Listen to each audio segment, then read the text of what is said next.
Welcome to GVS public school. मैं सौरभ कुमार सिंह। आज आप लोग के बीच में मैं कुछ ऐसा टॉपिक लेकर आया हूँ जो हाई स्कूल की इस समय पेपर आने वाला है ना, तो इसीलिए कुछ ऐसा टॉपिक है जिससे मैं पेपर की तैयारी, बच्चों को, कुछ बच्चे ऐसे होते हैं जो घर पे तैयारी नहीं कर सकते या स्कूल जाते हैं, स्कूल में वो बहुत कोशिश करते हैं लेकिन वहां पे वो नहीं सीख सकते, उनको कोचिंग की जरूरत पड़ जाती है। ऐसा कुछ नहीं है, आप घर बैठे भी तैयारी कर सकते हैं, लेकिन बस क्या होना चाहिए, आपको टाइम निकालना पड़ेगा, तैयारी करने के लिए मेहनत करनी पड़ेगी। वो सब आपको आज घर बैठे करना पड़ेगा। आप मोबाइल लेते हैं, इंस्टाग्राम रील्स देखते हैं, बहुत सारी चीजें ऐसे देखते हैं, ऐसे ना देखते हुए आप यूट्यूब पे जाइए या कोई ऐसी साइट पे जाइए जहां पे आपको नई नई चीजें सीखने को मिले। लेकिन हम ऐसा टाइम नहीं करते हैं, सबका मॉडल जमाना है ना, तो चल यही सोच सबसे पहले लोग मोबाइल खोलते हैं, रील्स देखते हैं, फेसबुक चलाते हैं। ये सब चीज छोड़ के हम जो अपने पेपर के फोकस करें तो हमें यूट्यूब पे बहुत सारी चीजें सीखने को मिल जाती है। उसी को देखते हुए मैं ऐसा टॉपिक लेकर आए हैं, प्रतिदिन मैं ऐसा एक छोटा सा छोटा टॉपिक लाएंगे जिससे आपकी पेपर की तैयारी हमेशा चलती रहेगी। आज मैं एग्जाम प्रिपरेशन पे, जो कि यूपी बोर्ड का है, उसमें जैसे हाई स्कूल लेवल में बहुत बच्चे हैं जो व्याकरण नहीं पढ़ाया जाता है। आपके क्षेत्रों में काफी स्कूल में ऐसा होता है जो व्याकरण नहीं पढ़ाया जाता है, इसीलिए हम कुछ ऐसा टॉपिक लेके आए हैं। आज हम ऐसा टॉपिक लेके आए हैं जिसका नाम क्या है, वर्णमाला। क्या है? वर्णमाला। सबसे पहले हम वर्ण की बात करते हैं। वर्ण क्या है? वर्ण क्या होता है कि वर्ण ऐसा, वर्ण को हम क्या बोलते हैं? अक्षर बोलते हैं। क्या बोलते हैं? अक्षर। यानी वर्ण को हम सीधे शब्दों में कहा जाए तो वर्ण एक ऐसा शब्द वर्ण होता है जिसका कोई खंड नहीं किया जा सकता। ये अखंड होता है। क्या होता है? अखंड होता है। जैसे आप हम ले लेते हैं, कोई वर्ड ले लेते हैं, का ले लेते हैं। क्या ले लेते हैं? का। क्या का कोई खंड कर सकता है? नहीं किया जा सकता। आपका खा लेते हैं, खा का कोई खंड किया जा सकता है? नहीं किया जा सकता। वर्ण एक ऐसा वर्ण ऐसा है जिसका कोई खंड या अखंड नहीं किया जा सकता, उसका कोई अखंड हो ही नहीं सकता। इसी टॉपिक को हम लेकर आए हैं। आज का टॉपिक है, स्टार्ट करते हैं। सबसे पहले हम वर्णमाला। वर्णमाला में वर्ण की बात करें, वर्ण क्या है? अक्षर। अक्षर यानी जिसको तोड़ा ना जा सके। और वर्ण क्या होता है? जिसको तोड़ा नहीं जा सकता है। फिर आते हैं, इसके बाद जानते हैं कि वर्ण होता क्या है। भाषा की सबसे छोटी इकाई वर्ण क्या होती है? भाषा की एक ऐसी सबसे छोटी इकाई होती है जिसको हम क्या बोलते हैं? वर्ण बोलते हैं। फिर आते हैं भाषा की, यानी जब हमारी बात किससे फिर आ जाएगी? शब्द की बात आ जाए। शब्द। शब्द क्या होता है? शब्द होता है भाषा की सबसे छोटी सार्थक इकाई। शब्द क्या होता है? भाषा की सबसे छोटी सार्थक इकाई होती है। कैसी इकाई होती है? सबसे छोटी सार्थक इकाई होती है। फिर आते हैं ध्वनि की। अब हमसे बहुत लोग पूछेंगे कि ध्वनि क्या होती है? ध्वनि क्या होती है? भाषा की सबसे मौखिक इकाई। हम कोई भी चीज बोलते हैं किसी ने ध्वनि में तो बोलते हैं, यानी हमारे मुंह से का निकला तो का क्या है? एक ध्वनि है। खा बोले खा क्या है? एक ध्वनि है। गा बोले गा क्या है? एक ध्वनि है। यानी हम कोई चीज बोलते हैं तो हमारे मुंह से क्या निकलती है? ध्वनि निकलती है। उसी को हम क्या बोलते हैं? भाषा की सबसे छोटी मौखिक इकाई। इसको हम क्या बोलते हैं? ध्वनि बोलते हैं। अब आते हैं, इतना तो हम वर्ण के बारे में जान गए कि वर्ण होता क्या है। वर्ण के बारे में पता हो गया कि वर्ण क्या है। वर्ण एक अक्षर है जिसको हम तोड़ नहीं सकते। क्या नहीं कर सकते? तोड़ा नहीं जा सकते। आप तोड़ नहीं सकते। फिर क्या आते हैं, कोई हमसे पूछे वर्ण होता क्या है तो हम सीधे भाषा में कह देंगे क्या? भाषा की सबसे छोटी इकाई होती है। क्या होती है? भाषा की सबसे छोटी इकाई होती है। फिर हमसे पूछ बेटा, अच्छा बताओ शब्द क्या होता है? ये भी तो पूछ सकता है, कोई भी इंसान पूछ सकता है शब्द क्या होता है। हम सीधे शब्दों में कह देंगे भाषा की सबसे छोटी सार्थक इकाई होती है। क्या होती है? भाषा की सबसे छोटी सार्थक इकाई होती है। उसे हम क्या बोलते हैं? शब्द बोलते हैं। अब बात आती है ध्वनि की। ध्वनि भी क्या होती है? सीधे बता दो, जो शब्द हम बोलते हैं, यानी इसको हम सीधे डिफिनेशन जो उसकी लिखना चाहें या परिभाषा लिखना तो सीधे बता सकते हैं। भाषा की सबसे छोटी मौखिक इकाई क्या होती है? ध्वनि होती है। अब वर्ण के बाद जो वर्ण क्या होता है, उसके बाद आते हैं वर्णमाला। क्या आते हैं? वर्ण के बाद क्या आता है? वर्णमाला। यानी वर्णमाला इतना आपको जिसको डिफिनेशन या परिभाषा लिखना होगा, इसको पॉज कर लेना, फिर आप डिफिनेशन या परिभाषा इसकी लिख सकते हैं। फिर आते हैं, अब हम क्या पढ़ते हैं? वर्णमाला। वर्णमाला क्या है? वर्णों के व्यवस्थित क्रम को, यानी वर्ण तो जान गए, वर्ण क्या होता है? जैसे कोई एक शब्द होता है का, खा, गा, घा, ये आपका क्या है? वर्ण है। लेकिन अब वर्णमाला यानी वर्ण का मतलब आपका का हो गया, इसका कोई अर्थ भी नहीं होता। सीधा शब्दों में आप कह सकते हैं का वर्ण का कोई अर्थ नहीं होता। वर्ण का कोई अर्थ नहीं होता, लेकिन वर्णमाला में आएंगे तो उसका बहुत सारे अर्थ आपके बन जाते हैं। जैसे हमने कहा कि वर्णमाला, वर्ण आप तो जानते हैं कि वर्ण का मतलब होता है का, खा का, लेकिन माला यानी समझ माला, माला किसी लड़की का नाम नहीं है।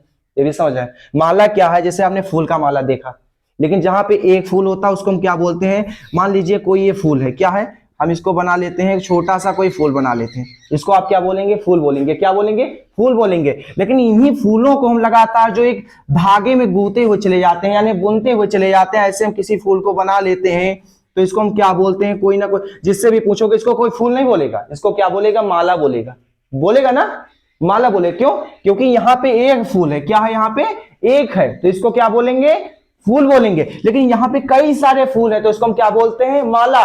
वैसे जहां कोई एक वर्ण दिखता है इसको हम क्या बोलते हैं, वर्ण बोलते हैं। लेकिन एक व्यवस्थित क्रम में जो कोई वर्ण को लिखा जाता है उसे क्या बोलते हैं, वर्णमाला बोलते हैं। जैसे इसी साफ लिखा है कि वर्णमाला क्या होता है, वर्णों के व्यवस्थित क्रम को वर्णमाला बोलते हैं। क्या बोलते हैं, वर्णों के व्यवस्थित क्रम को वर्णमाला कहते हैं।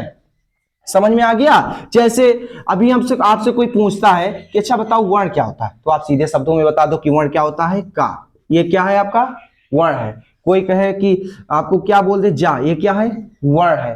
कोई पूछ ले घा, ये क्या है, वर्ण है। लेकिन वर्णमाला जब आपसे पूछेगा तो सीधे बता दो कि वर्णों के व्यवस्थित क्रम को क्या बोलते हैं, वर्णमाला। जैसे आपने छोटा से स्टार्ट किया और श्रा यानी ज्ञा तक जो भी आपका आता है वो क्या है, वर्णमाला कहलाता है। क्यों, क्योंकि एक वर्णों की व्यवस्थित क्रम को में ही तो रखा गया। जैसे आ ई उ ए आई री, ये सब आपके क्या है, वर्णमाला है। इनको एक व्यवस्थित क्रम में रखा गया है। इनको पढ़ने में, अभी आपसे कोई कहते गा पढ़ो, तो गा खा गा उल्टा पढ़ोगे, नहीं पढ़ने, लेकिन पढ़ो का खा गा घा अंगा, यानी पढ़ने में भी अच्छा लग रहा है। क्यों, क्योंकि एक व्यवस्थित क्रम में रखा गया ना इनको। अभी आपको कोई पूछे, आपसे कोई गिनती की बात करता है, कोई कहते 3 1 3 सॉरी 2 1 3, ऐसे आपको पढ़ना मजा नहीं आएगा ना। लेकिन पूछे 1 2 3 4 5, यानी पढ़ने में अच्छा लग रहा है ना, क्योंकि इनको एक व्यवस्थित क्रम में रखा गया ना।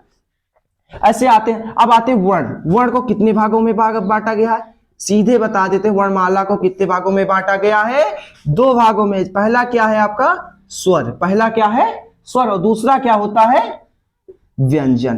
क्या होता है, व्यंजन। वर्ण को कितने भागों में बांटा गया है, 2 भागों में। आपसे कोई ऑप्शन में पूछे कि वर्ण कितने भागों में, 2। कौन का, पहला स्वर है, दूसरा क्या है, व्यंजन है। अब नेक्स्ट टॉपिक आता है, स्वर क्या होता है और व्यंजन क्या होता है। ये चीज होते हैं ना। अब इसको हम पढ़ने से पहले ये चीज जान लेते हैं कि स्वर और व्यंजन में होता क्या। इसमें बहुत सारे पार्ट होते हैं, इसमें बहुत सारी चीजें पढ़ाई जाएगी, लेकिन हम थोड़ा थोड़ा पढ़ते चलेंगे, जल्दबाजी हम बिल्कुल नहीं करेंगे। जो एक दिन में हम एक टॉपिक सीखते हैं तो आपका पेपर वही फरवरी मार्च में है, मार्च में पड़ता है, मार्च में है, तो यानी आपका बहुत टाइम है। जो आप 1 घंटे में या 1 दिन में 2 टॉपिक सीखते हैं तो समझ लो कि पेपर तक आपका ग्रामर क्या हो जाएगा, ग्रामर क्या हो जाएगा, व्याकरण खत्म हो जाएगा, बिल्कुल खत्म। लेकिन क्या होगा, आपको टाइम निकालना पड़ेगा, रील्स ना देखने के बजाय इसको देखना पड़ेगा। लेकिन तभी सीख सकते हैं जब आप इसको यूज करेंगे, देखेंगे, प्रैक्टिस करेंगे, लगातार लिखेंगे, लगातार लिखकर याद करेंगे, बहुत सारी चीजें करेंगे, तभी आपको ये समझ में आएगा। अब आते हैं स्वर वर्ण में। सबसे पहले इसको पढ़ने से पहले क्या होते हैं कि आप लोगों ने बहुत चीजें पढ़ी होगी। एक चीज पढ़ा होगा आप लोगों ने, कहीं भी बहुत सारे स्कूल में पढ़ाया जाता है कि इसको क्या पढ़ाया जाता है, छोटा। क्या पढ़ाया, छोटा आ, यही पढ़ाया जाता है ना। गलत है, बिल्कुल गलत है। सबसे पहले इसको पढ़ने से पहले ये जान लो कि छोटा जो होता है, छोटा आ, फिर क्या पढ़ते हैं, बड़ा आ, फिर छोटी ई, फिर बड़ी ई, फिर छोटा ऊ, फिर बड़ा ऊ, फिर ए, फिर आए। ये सब क्या है, गलत है, बिल्कुल गलत है। इसको पढ़ने का तरीका क्या होता है, आ, यानी इसको हम क्या पढ़ेंगे, बहुत स्लो मोशन, धीरे से पढ़े आ, लेकिन इसको क्या पढ़ेंगे, आ, यानी इसको हम क्या, आवाज क्या, हल्का तेजी से ऊपर की तरफ खींचेंगे। क्या बोलेंगे, आ ए ओ ए ये पढ़ने का तरीका होता। लेकिन हमारे शुरू में, हमारे क्षेत्रों में, गांव में क्या पढ़ाया जाता है, छोटा आ, बड़ा आ, छोटी ई। बिल्कुल गलत होता है, ऐसा कभी भी मत पढ़िएगा।